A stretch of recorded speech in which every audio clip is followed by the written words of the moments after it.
Welcome to the People's School for Marxist-Leninist Studies, and this is on Thursday night, April 22nd, and this is also Lenin's birth date. Tonight, we will be reading Lenin on Right-Opportunism.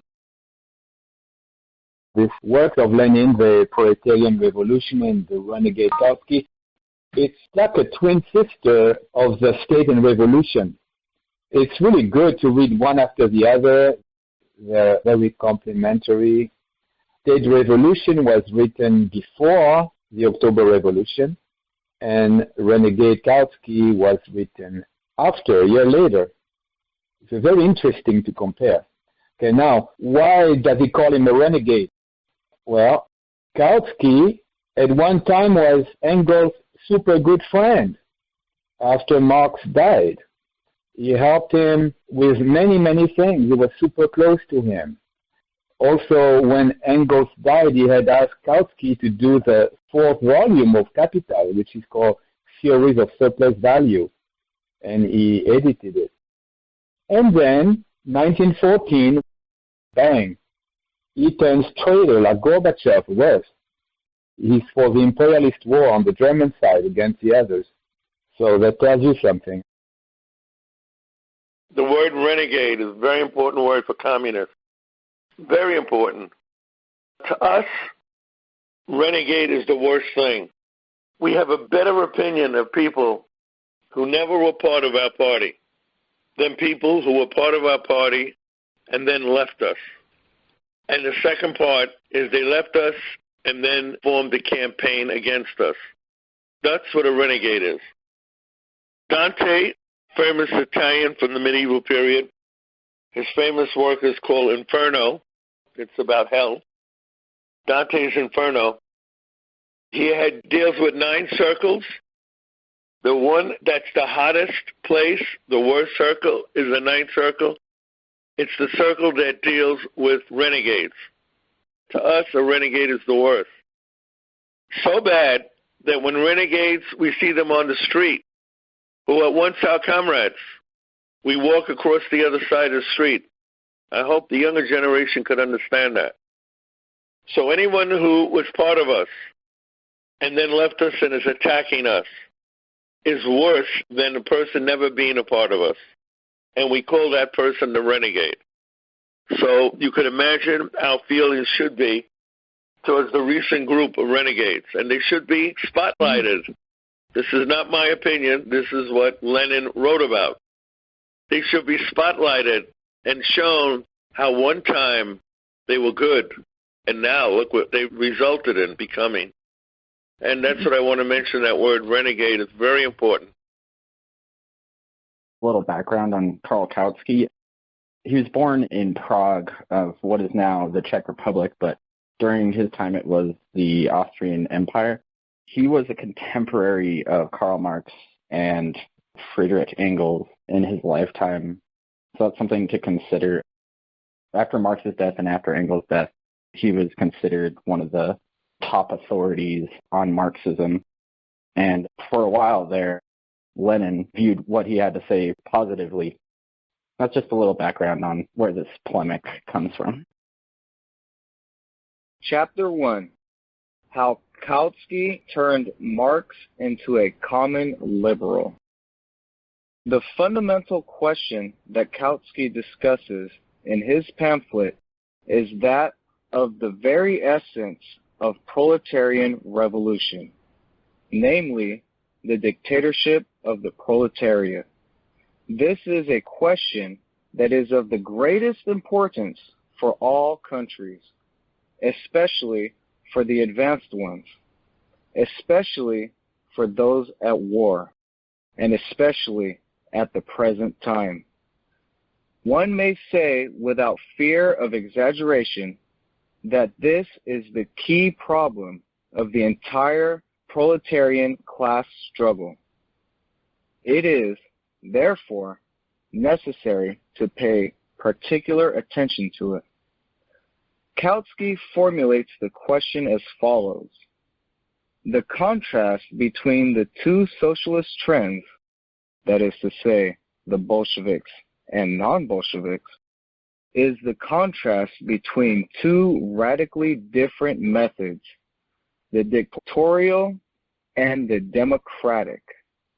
Let us point out in passing that when calling the non-Bolsheviks in Russia, that is to say, the Mensheviks and socialist revolutionaries, socialists, Kautsky was guided by their name, that is, by a word, and not by the actual place they occupy in the struggle between the proletariat and the bourgeoisie.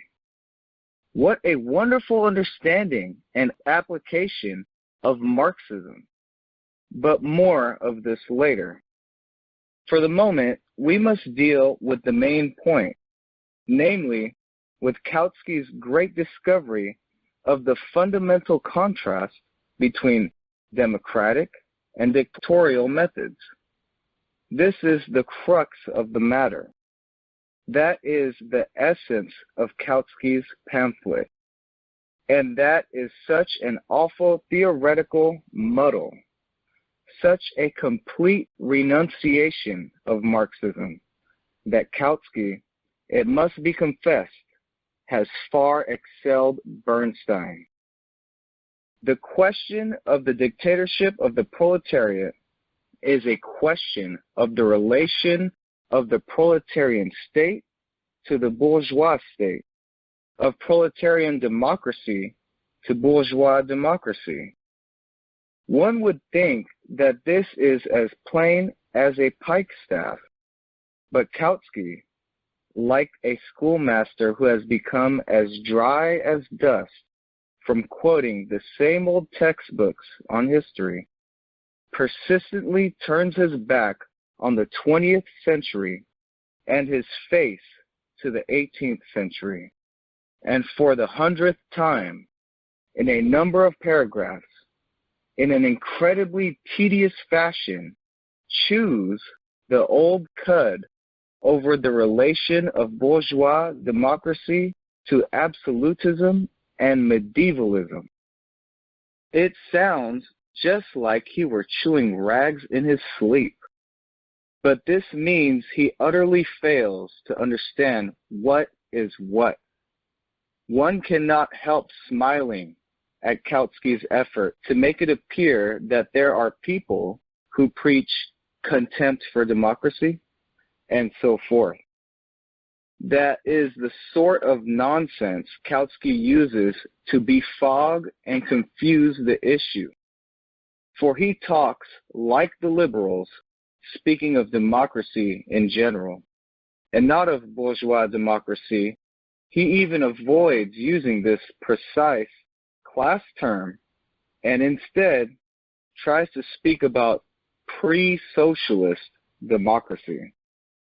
This windbag devotes almost 1/3 of his pamphlet, 20 pages out of 63, to this nonsense, which is so agreeable to the bourgeoisie, for it is tantamount to embellishing bourgeois democracy and obscures the question of the Proletarian Revolution.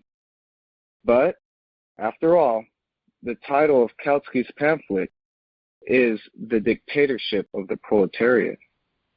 Everybody knows that this is the very essence of Marx's doctrine. And after a lot of irrelevant nonsense, Kautsky was obliged to quote Marx's words on the dictatorship of the proletariat. I was just wondering who Bernstein was in the fourth paragraph. He's referring to Eduard Bernstein, and Eduard Bernstein was a representative of social democracy in the Second International. His catchphrase was, "The movement is everything, the goal is nothing." That was his quote-unquote analysis of Marxism. In my lifetime, I came across hundreds of Bernsteins in the New Left. I was active in mid-1960s, Students for a Democratic Society, and the New Left, led by Herbert Marcuse, who, by the way, was the prime teacher for Angela Davis. who was not a Marxist-Leninist at all. But those people, I met, I would say thousands, because I was very active all over the place in the 60s. And that's their philosophy. The movement is everything. What you're fighting for is not important. It's important that you're fighting, period. Not what you're fighting for. So what would that mean? That means that you could be fighting for a fascist movement, and the fact that you're doing that is better than if you're not doing any movement at all. I want to mention to everybody that this month is Lenin's month. The 22nd of April is Lenin's birthday. And let me tell you how the system covered it up. They made it officially, about 40 years ago, Ecology Day or Environmental Day, officially. So every April 22nd, we celebrate fighting for a clean environment. But it was originally Lenin's birthday. They did the same thing with May Day, May 1st. They made Labor Day the day that workers should celebrate their labor.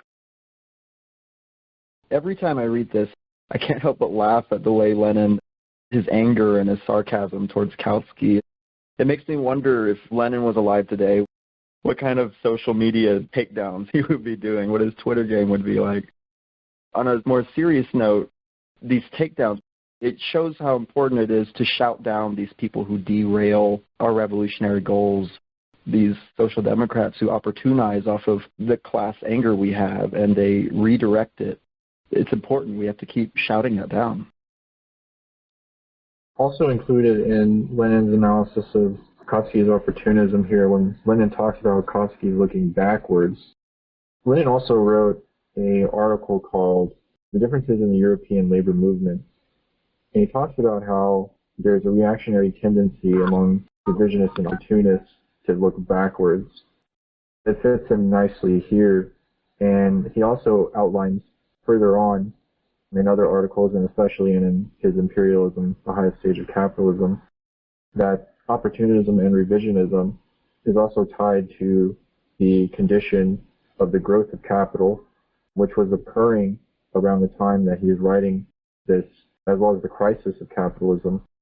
That there's a lull that can happen with the growth of capital that can cause certain elements within the movement to move towards right opportunism, and that's adapting to bourgeois ideology. I never realized all the years I was in the party how important this was.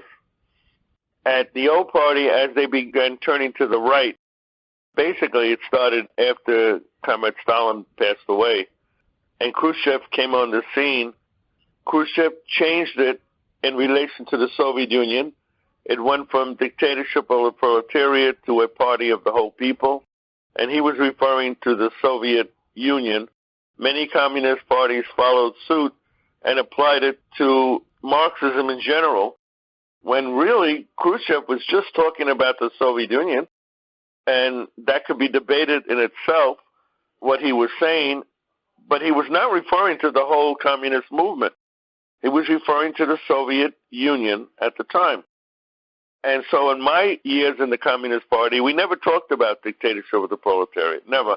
It was till I left the party, and we had to leave the party because they had changed, that I started to read Stalin for the first time, and I began to see how much was denied me. The leadership of the party and the party ideology in the old party actually denied me and others the opportunity to read Comrade Stalin. So on the dictatorship of the working class, it is the line of demarcation. That's the term people should get off with this discussion. Lenin called it the line of demarcation, the separation between Marxist-Leninists and those who are non-Marxist-Leninists in their analysis.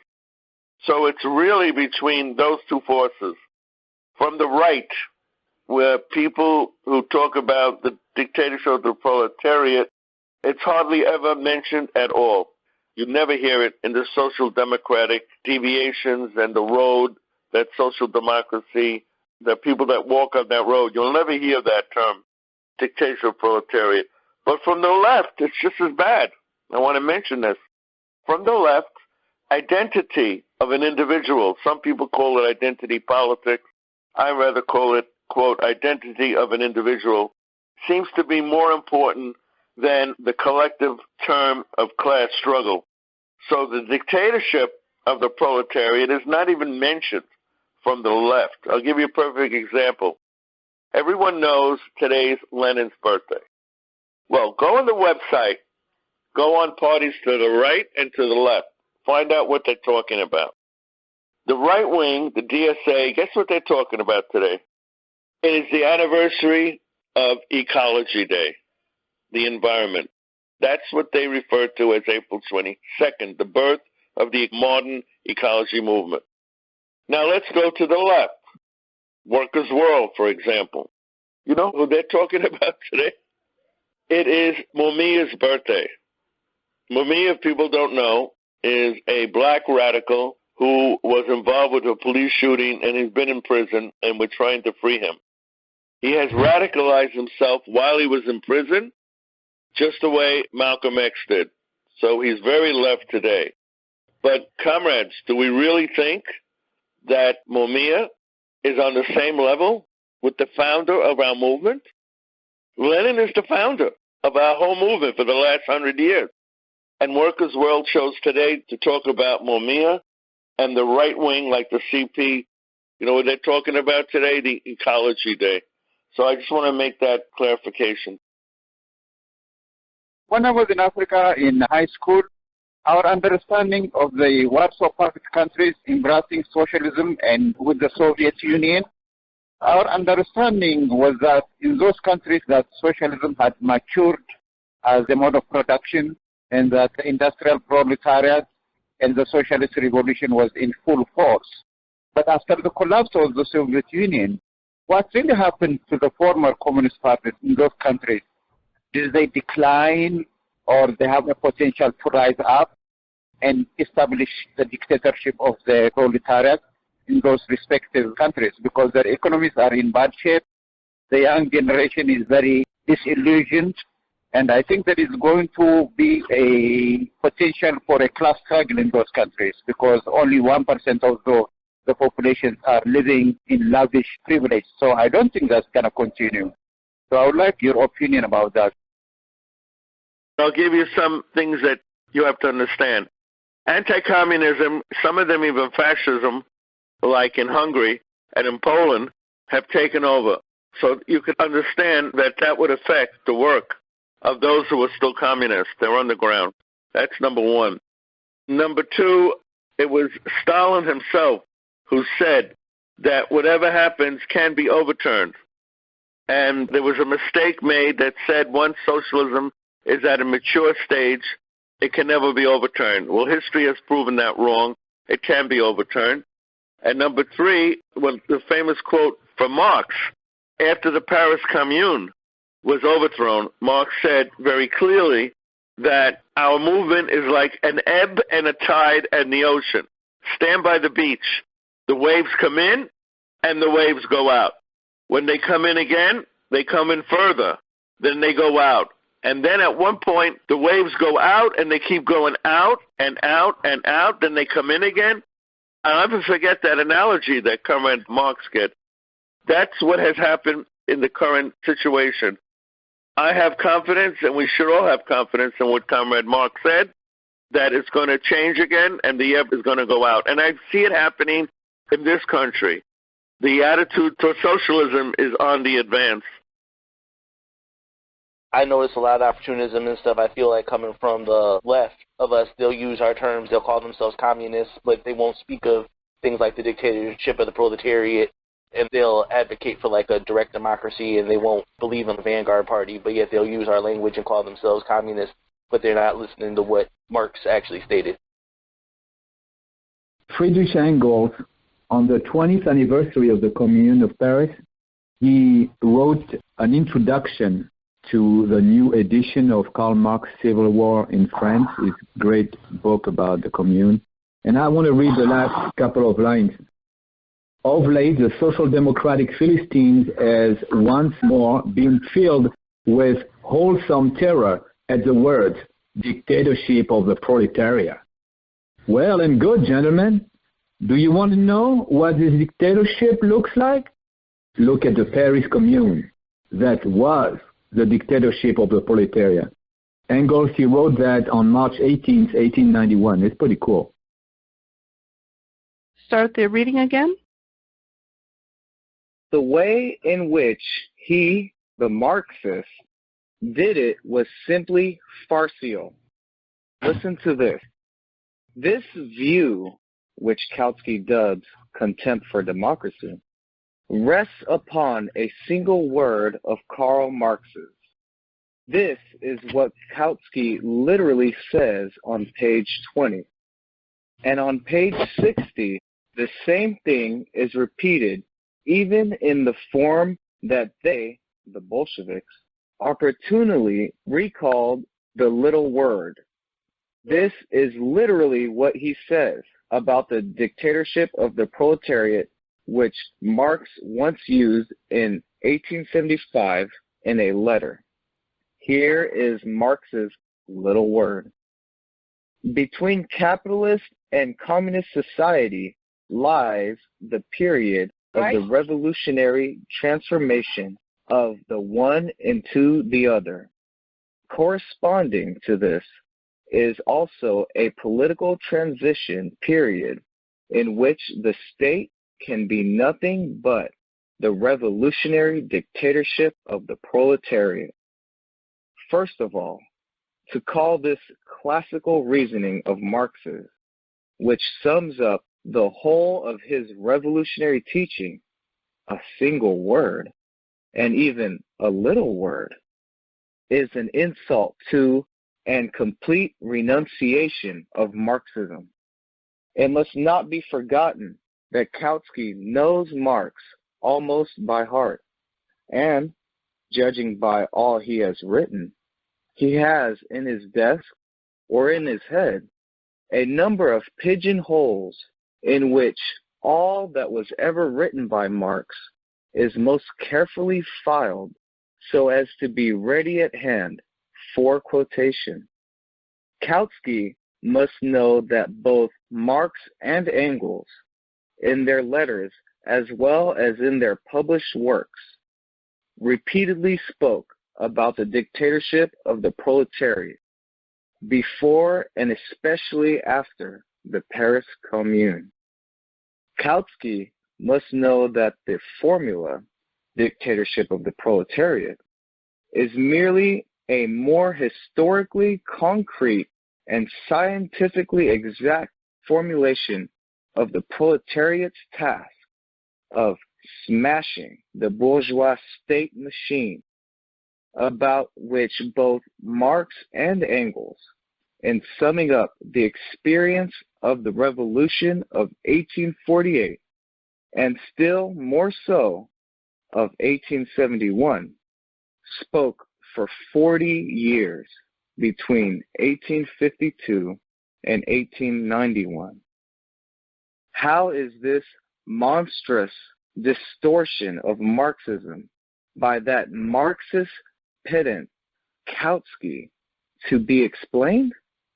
As far as the philosophical roots of this phenomenon are concerned, it amounts to the substitution of sophistry for dialectics. Kautsky is a past master at this sort of substitution. Regarded from the point of view of practical politics, it amounts to subservience to the opportunists. That is, in the last analysis, to the bourgeoisie. Since the outbreak of the war, Kautsky has made increasingly rapid progress in this art of being a Marxist in words and a lackey of the bourgeoisie in deeds, until he has become a virtuoso at it. I have noticed, especially in the last few years, the uptick in social democratic opportunism. I think even a couple of years ago, Jacobin had an article about how we should be using Kautsky, we should be following the line of Kautsky over Lenin. Seeing that along with people like AOC, who are definitely using their political power for opportunism, I just wonder how we can effectively combat against that. From what I understand of Lenin's perspective on this issue, it can be demonstrated to the working masses that this right opportunism is not the proper direction in its repeated failure and eventual submission to the bourgeoisie. I think if we are able to connect that the bourgeoisie and the state machine are fundamentally tied together, and that reform within that machine is not going to alleviate the pain of capitalism, communicating that to workers, that a fundamental systematic revolution of the state apparatus is needed to truly build a workers' society. It reminded me of a quote, the distinction between dictatorship and democracy. This is from Soviet Democracy by Pat Sloan. Democracy, contrary to many illusory views, does not mean freedom of every kind. It means the rule of the people, and this means the suppression of the enemies of the people. Democracy, therefore, is also dictatorship as far as concerns those who reject the decisions of the people and combat these decisions by every possible means. Soviet democracy, without discipline, would have led to the complete defeat of the Soviet state during the Civil War from 1918 to 22. Democracy without discipline would have made the building up of the Red Army impossible, and it would have made the 5-year plan an impossibility, for no great industrial progress could have been undertaken in the conditions of anarchy. To the minority of property owners, such a system has always been a ruthless dictatorship, but this dictatorship has been in the interests of the vast majority of the people and has therefore been essentially democratic. Democracy and dictatorship have never necessarily been mutually exclusive terms. Democracy for one class is dictatorship for the other. Right now we are in the dictatorship of capital, where capital controls everything. And we want to abolish this order and replace it with the dictatorship of the proletariat. I want to mention this is a very important term. All my years in the Communist Party, I'll never forget what Gus said, Gus Hall. He was the general secretary who came into the communist movement under Stalin, but then with Khrushchev as the head of the party internationally. So he was affected by the anti-Stalin wave that went after the international communist movement. But I'll never forget what he said. He said, the American people don't like that word dictatorship. And he's correct. Can't understand it. How are we going to explain it to them? The way Gus explained it to me, and it made total sense, is that you first have to say that the majority rule in every capitalist country is the ruling class, which is the 1%, the wealthiest of the wealthy. They control the newspapers, they control everything. Therefore, they are a dictatorship of the wealthy, or a dictatorship of the capitalist, or a dictatorship of the bourgeoisie. What we need to do is to say we want the 99%, the working class, to be the rulers of society, and that's what we mean when we say dictatorship of the working class. I think the term dictatorship of the proletariat, I think for a lot of people who aren't really introduced to actual communist theory at all, they immediately hear the word dictatorship and automatically get turned off by it entirely. And I think that's the problem that we have today, because any time totalitarian regimes are discussed, the word dictatorship is usually used. So people might get pictures of fascist right-wing leaders like Franco or Hitler.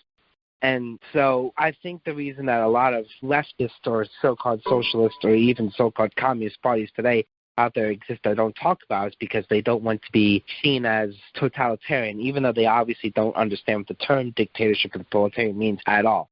That's my own interpretation of what I think might be going on with that. I think that the parties that do use the term dictatorship sets apart the Marxist-Leninist parties that actually understand the theory and the ones that don't. Because the ones that understand the theory understand that there is meaning behind that word, and it's not meaningless. It is complete control of the working class over the state machinery, And I think the parties that shy away from using that for merely optics very easily fall to other ploys by the bourgeoisie to weaken their message, weaken their theoretical mindset, and often fall to opportunism. I think that's what we saw happen with the CPUSA. I think that they fell to these ploys of trying to appeal to a bourgeois mindset when we should be focusing on changing that mindset, talking to the working class, because what we need to be doing is appealing to the people at the bottom that these things are necessary to improve their living conditions. What happened to Kautsky after all of this? I wonder why someone like Kautsky would do a 180, and what happened? Did it gain him benefits or what? I believe that he changed at the outset of World War I in 1914 when he took the side of German imperialism, or rather the Central Powers imperialism versus the British and French and Russian imperialism. That's when he became a rightist, from what I know. Kautsky was a member of the Social Democratic Party of Germany, right? Karl Kautsky was a member of the Social Democratic Party of Germany. Continue the reading, please. One feels even more convinced of this when examining the remarkable way in which Kautsky interprets Marx's little word about the dictatorship of the proletariat. Listen to this. Marx, unfortunately, neglected to show us in greater detail how he conceived this dictatorship. This is an utterly mendacious phrase of a renegade, for Marx and Engels gave us indeed quite a number of most detailed indications which Kautsky has deliberately ignored. Literally, the word dictatorship means the abolition of democracy. But, of course, taken literally, this word also means the undivided rule of a single person, unrestricted by any laws, an autocracy, which differs from despotism only insofar as it is not meant as a permanent state institution, but as a transient emergency measure. The term dictatorship of the proletariat, hence not the dictatorship of a single individual, but of a class, ipso facto precludes the possibility that Marx in this connection had in mind a dictatorship in the literal sense of the term. He speaks here not of a form of government, but of a condition which must necessarily arise wherever the proletariat has gained political power. That Marx, in this case, did not have in mind a form of government is proved by the fact that he was of the opinion that in Britain and America, the transition might take place peacefully. That is to say, in a democratic way. We have deliberately quoted this argument in full so that the reader may clearly see the methods Kautsky, the theoretician, employs. Kautsky chose to approach the question in such a way as to begin with a definition of the word dictatorship. Very well, everyone has a sacred right to approach a question in whatever way he pleases. One must only distinguish a serious and honest approach from a dishonest one. Anyone who wants to be serious in approaching the question in this way ought to give his own definition of the word. Then the question would be put fairly and squarely. But Kautsky does not do that.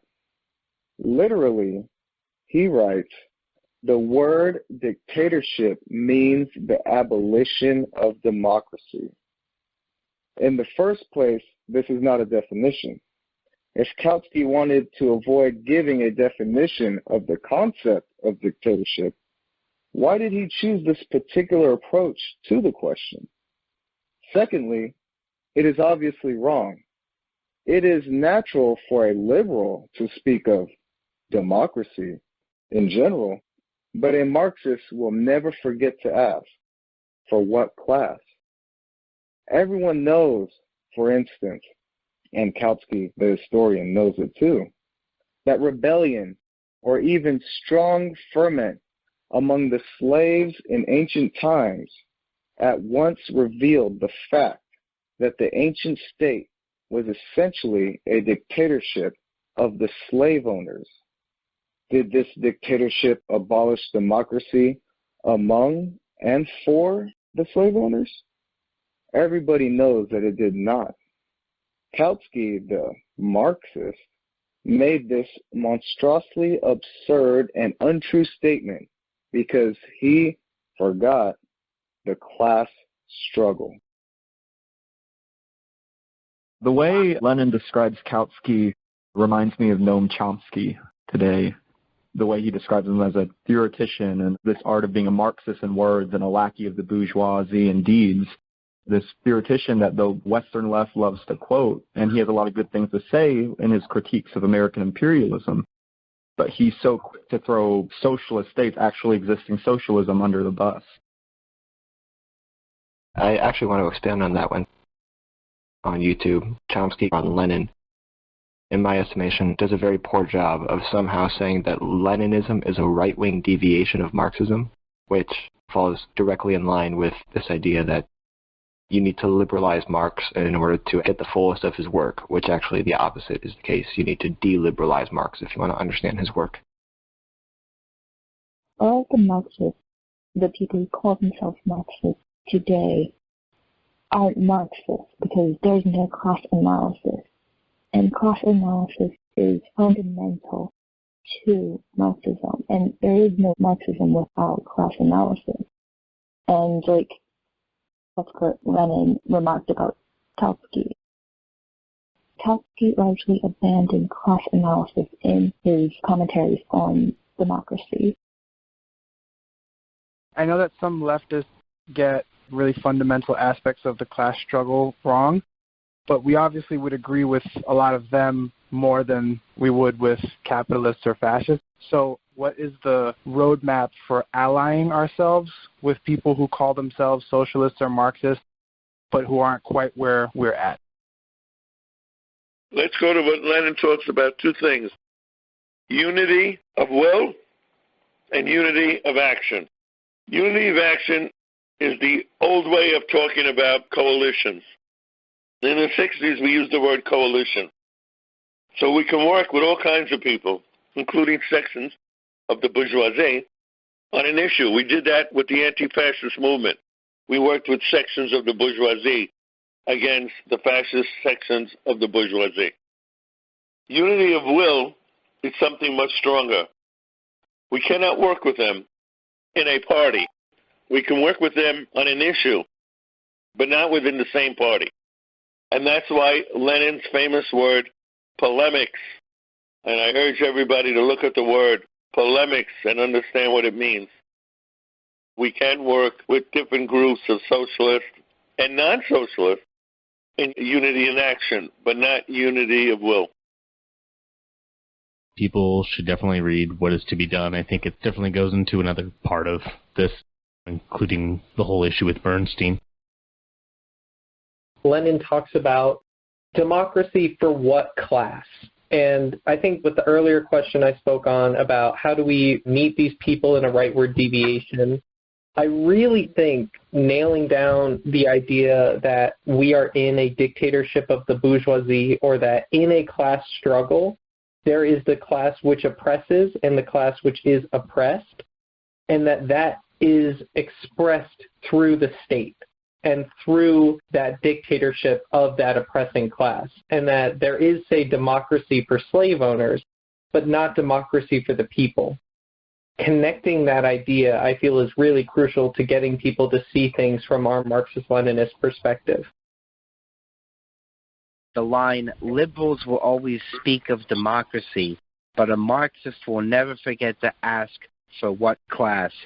And that might be the best line I've ever heard read in one of these classes, because that sums up almost incredibly why we're Marxist-Leninists. Of all the things going on right now, the liberal Democratic Party talking about democracy and all these other words that the progressive Democrats steal from us, they talk of democracy or whatever it is. And we should never, ever forget to ask for what class. And That's right. I remember going back to last week when I was bringing up how some of us are being called class reductionists, which is an absolutely asinine term. Class is so crucial to our theory, and I don't think it's reductionist to bring that up. It's said in the reading, I've read this before in other works, that Marx and Engels believed the transition to socialism could occur peacefully in the United States and Britain in their time. Based on the advancements that we've seen since then, do we believe that that would still be possible in these countries? Lenin kind of answered the comrade question here. At one time he said that Marx and Engels said that it could be a peaceful transition in England, outside the continent that is, that means England for him, and in America. And Lenin said, well, since Marx and Engels' time, things have changed tremendously, and the bureaucracy in England and in America, and mostly the military, has become monsters, and then there's no way they're going to go peacefully and let it go. That's what Lenin said somewhere, something like that. As Comrade Angela pointed out, there are people on the left or the ultra-left who, for example, Mao Zedong, 1960s onward, took on the position of Soviet social imperialism. This pamphlet generally also should serve not as just a warning for right-opportunists, but also for people who, like Mao Zedong, took up an ultra-left position later on. The question which Kautsky has so shamelessly muddled really stands as follows. If we are not to mock at common sense and history, it is obvious that we cannot speak of pure democracy as long as different classes exist. We can only speak of class democracy. Let us say in parentheses that pure democracy is not only an ignorant phrase revealing a lack of understanding both of the class struggle and of the nature of the state, but also a thrice empty phrase, since in communist society, democracy will wither away in the process of changing and becoming a habit, but will never be pure democracy. Pure democracy is the mendacious phrase of a liberal who wants to fool the workers. History knows of bourgeois democracy, which takes the place of feudalism, and of proletarian democracy, which takes the place of bourgeois democracy. When Kautsky devotes dozens of pages to proving the truth that bourgeois democracy is progressive compared with medievalism, and that the proletariat must unflailingly utilize it in its struggle against the bourgeoisie, that in fact is just liberal nonsense intended to fool the workers. This is a truism, not only for educated Germany, but also for uneducated Russia. Kautsky is simply throwing learned dust in the eyes of the workers when, with a pompous mind, he talks about Whiteling and the Jesuits of Paraguay and many other things in order to avoid telling about the bourgeois essence of modern, that is to say, capitalist democracy. Kautsky takes from Marxism what is acceptable to the liberals, to the bourgeoisie, the criticism of the Middle Ages, and the progressive historical role of capitalism in general and of capitalist democracy in particular, and discards, passes over in silence, glosses over all that in Marxism which is unacceptable to the bourgeoisie, the revolutionary violence of the proletariat against the bourgeoisie for the latter's destruction. That is why Kautsky, by virtue of his objective position, and irrespective of what his subjective convictions may be, inevitably proves to be a lackey of the bourgeoisie.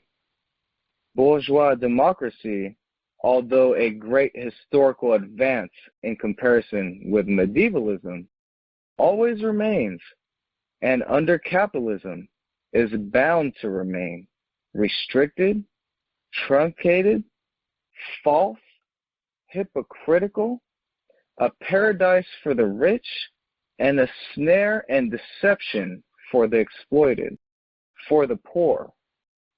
It is this truth which forms a most essential part of Marxist teaching that Kautsky, the Marxist, has failed to understand. On this, the fundamental issue, Kautsky offers delights for the bourgeoisie instead of a scientific criticism of those conditions which make every bourgeois democracy a democracy for the rich. Let us remind the most learned Mr. Kautsky of the theoretical propositions of Marx and Engels, which that pedant has so disgracefully forgotten, to please the bourgeoisie, and then explain the matter as popularly as possible. Not only the ancient and feudal, but also the modern representative state is an instrument of exploitation of wage labor by capital, Engels in his work on the state. As therefore the state is only a transitional institution which is used in the struggle, in the revolution, to hold down one's adversaries by force, it is sheer nonsense to talk of a free people's state, so long as the proletariat still needs the state. It does not need it in the interests of freedom, but in order to hold down its adversaries. And as soon as it becomes possible to speak of freedom, the state, as such, ceases to exist. Engels in his letter to Bebel, March 28, 1875. In reality, the state is nothing but a machine for the oppression of one class by another, and indeed in the democratic republic no less than in the monarchy. Engels, Introduction to the Civil War in France by Marx. Universal suffrage is the gauge of the maturity of the working class. It cannot and never will be anything more in the present day state. Engels in his work on the state. Mr. Kautsky very tediously chews over the cud in this first part of this proposition, which is acceptable to the bourgeoisie, but the second part, which we have italicized and which is not acceptable to the bourgeoisie, the renegade Kautsky passes over in silence. The Commune was to be a working, not a parliamentary body, executive and legislative at the same time. Instead of deciding once in 3 or 6 years which member of the ruling class was to represent and suppress the people in parliament, universal suffrage was to serve the people, constituted in the communes, as individual suffrage serves every other employer in the search for workers, foremen, and accountants for his business. Marx in his work on the Paris Commune, the Civil War, and France. Every one of these propositions, which are excellently known to the most learned Mr. Kautsky, is a slap in the face and lays bare his apostasy. Nowhere in his pamphlet does Kautsky reveal the slightest understanding of these truths. His whole pamphlet is a sheer mockery of Marxism. Take the fundamental laws of modern states. Take their administration.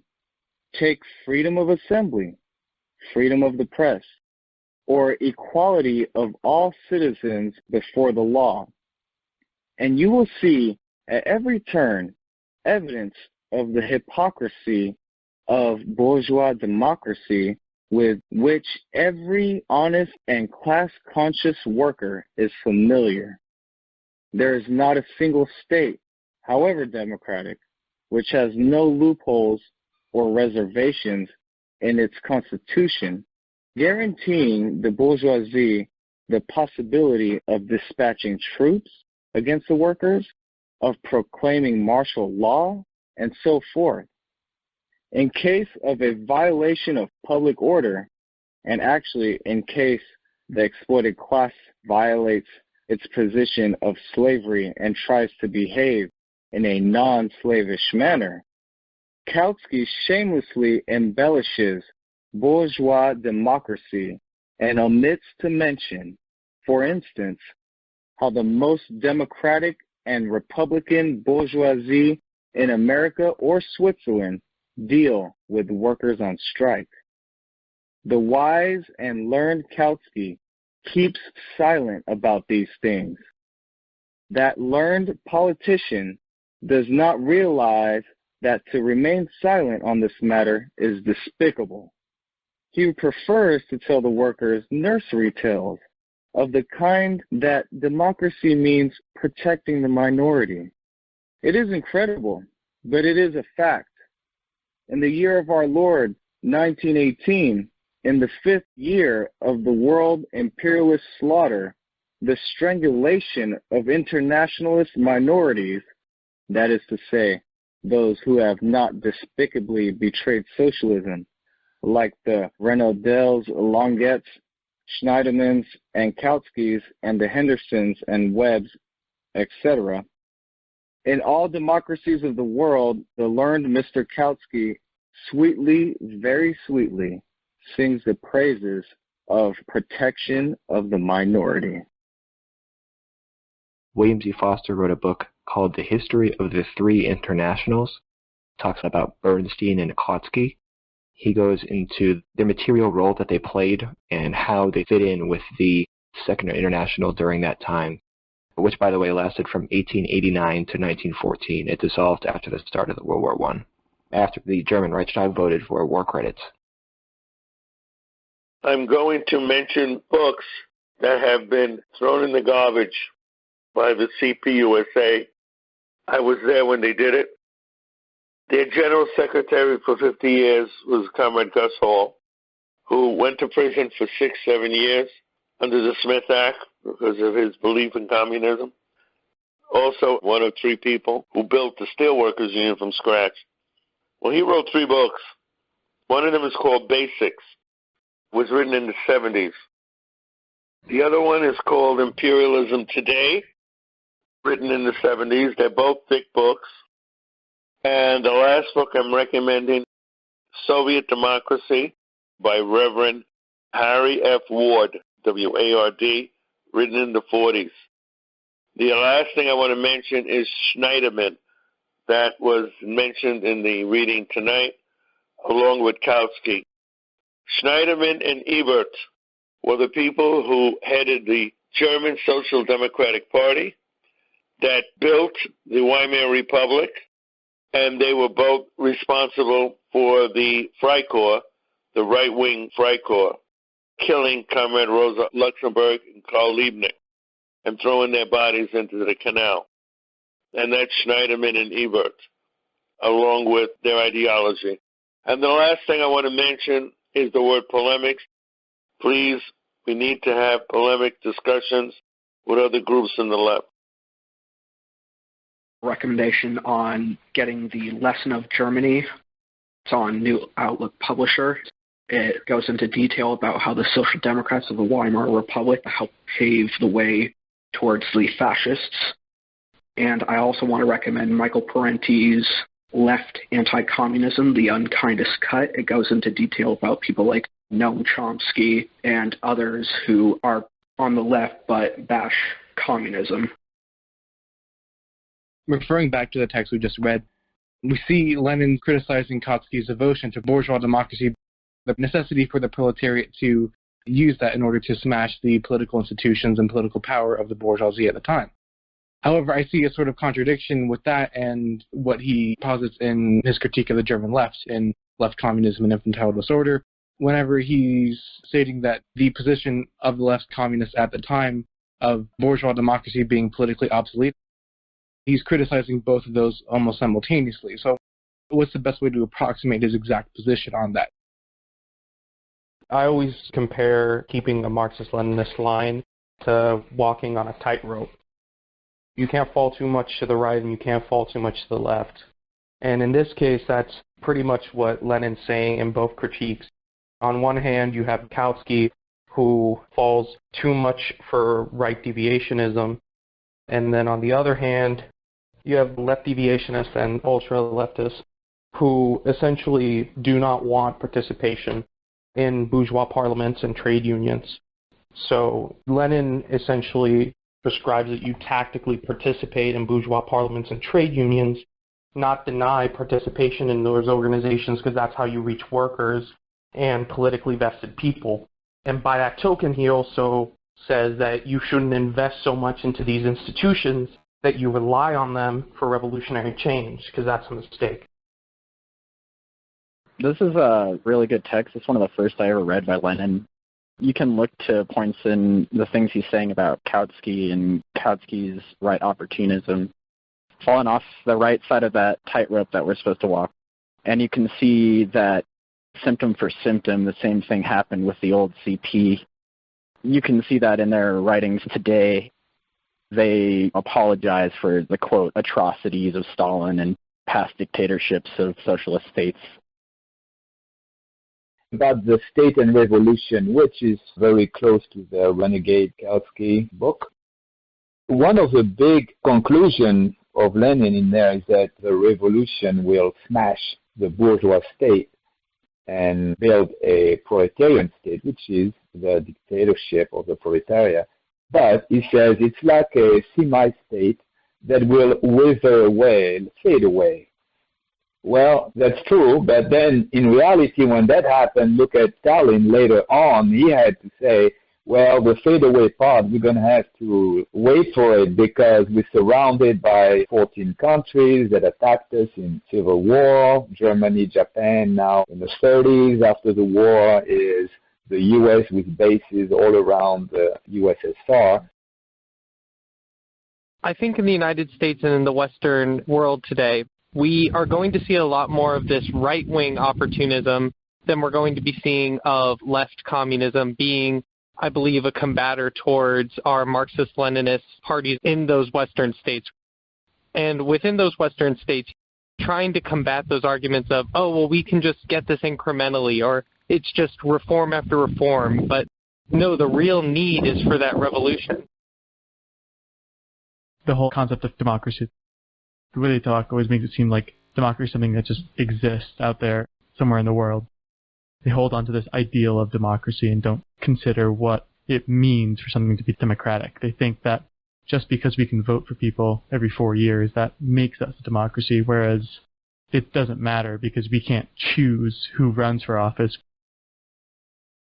I want to recommend Lenin's Opportunism and the Collapse of the Second International. his article Opportunism and Questions of Organization, his article Marxism and Revisionism, and his article Differences in the European Labor Movement. And then I want to recommend Stalin's Industrialization of the Country and the Right Deviation in the Communist Party of the Soviet Union, Bolshevik. On the last reading, you might have caught a name, and the name he said was Longuet. And who was he? Guess who it was? Karl Marx's grandson. And he became a renegade. And his father was in the Commune of Paris. And yet, look what happened. Lenin talked about him all the time in many books. State and Revolution, Renegade Kautsky, and so on, many, many books. Red diaper babies. This is the term we use for people who are communists. When they have children, we use the term red diaper babies. And I want you to know the red diaper babies usually, I've met many of them in my lifetime, they usually fall in one of three categories. They either grow up as hating the party, and therefore they become apolitical. Number two, they grow up as ultra-leftists, usually Trotskyites or Maoists, because they want to be different from their mommy and daddy. Number three, they turn out to be ultra-rightist, like this guy Horowitz, who his parents were in the party. He was active in SDS. Today he works for the conservative news media. So they fall in one of three categories. All three of them are no good. If you are in the party and you don't have any children, don't worry about it. You're not missing much. I want to point out how this chapter that we've just read, especially towards the end, where Lenin talks about what happens in parliamentary politics when the class of the exploited starts to wise up and starts to use the very framework of bourgeois democracy towards their own class ends. And he kind of outlines and he directly combats the very political line of the CPUSA in its peaceful transition to socialism. So I want everyone to read Sam Webb's Reflections on Socialism and contrast that with what we're reading tonight. And I think everyone will see clearly where the issue and what side the line of Sam Webb falls on here, which I think is squarely on Kautsky. Also, a quote from Stalin in 1925. It was about a year after Lenin's death. And he says, firstly, the transition itself from upsurge to lull by its very nature increases the chances of danger from the right, whereas an upsurge gives rise to revolutionary illusions and causes the left danger to become the principal one. A lull, on the contrary, gives rise to social democratic reformist illusions and causes the right danger to become the principal one. In 1920, when the working class movement was on the upgrade, Lenin wrote his pamphlet, Left-Wing Communism and Infantile Disorder. Why did Lenin write this particular pamphlet? Because at that time, the left danger was the more serious danger. I think that if Lenin were alive, he would now write another pamphlet entitled Right-Wing Communism and Old Age Disorder, because at the present time, in the period of lull, when illusions about compromise are bound to grow, the right danger is the most serious danger. In honor of Lenin's birthday, I wanted to share a poem from Langston Hughes titled Lenin. Lenin walks around the world. Frontiers cannot bar him. Neither barracks nor barricades impede, nor does barbed wire scar him. Lenin walks around the world. Black, brown, and white receive him. Language is no barrier. The strangest tongues believe him. Lenin walks around the world. The sun sets like a scar. Between the darkness and the dawn, there rises a red star. One thing that came up earlier in the conversation was the aversion to the term dictatorship of the proletariat, the focus on the word dictatorship. The quick response to that is, right now we live under the dictatorship of the bourgeoisie. Now, no matter what we get under their democracy, it's always a concession, usually overturned to the next change in the class representatives of the bourgeois class. So any perceived wins are always lost shortly thereafter, and it always results in the strengthening and the perpetuation of the rule of the dictatorship of the bourgeoisie under pure democracy. That aversion is part of Kautskyism, and it's a part of the dominant bourgeois ideology, the ruling class ideology. So that's just one thing to keep in mind when people mention that wording to you, how it's a dictatorship. Beware of those in the left, especially those who claim to be revolutionary socialists. Beware of them who claim that they are followers of Lenin, and then they never bother to spend any time to actually educate their members and read Lenin. They don't do it. My feeling is those that run out to the street and do the work that needs to be done, which is protest, if they only do that and they concentrate on that, they are basically the people that are close to saying that the end result is not important. It's doing the movement that we heard about before earlier in the class that's important. And there are groups in the left that are very good at having protests, even if it's 10 people, 20 people, they're out there. But the movement is everything for them. And I'm wary of that. The other thing is that our 8 points of unity for the PCUSA is very clear, and I haven't seen anybody able to argue against it. Especially only revolution has ever built real socialism. Through the ballot box, they've never done it. Never. We can use the past as a barometer of the future, and that's the past history for literally hundreds of years, going back to the Paris Commune. Only revolution has tried to build real socialism. The ballot box has never been able to do it. However, I want to warn those people who think that it's a struggle we don't need to do. We do. And Lenin does it. And again, I'm going to end recommending this book, Bolsheviks in the Tsarist Duma. The author is someone by the name of Badayev. This comes out of the Bolshevik Party, and Lenin pushes this book. So we have to get involved in electoral politics, but only to reach people, not to be naive to think we're going to get socialism through elections. That includes through the Democratic Party. It'll never happen. The other thing is the word polemics. Please look up the definition of the word. Understand we need to have polemics with other groups. I want to thank everybody for showing up tonight, and I hope people are learning something. That's the whole purpose of the People's School, so that we come away from a class that we learned something that we didn't know before, even if it's a little thing. With that, I want to thank everybody for coming and say good night, comrades.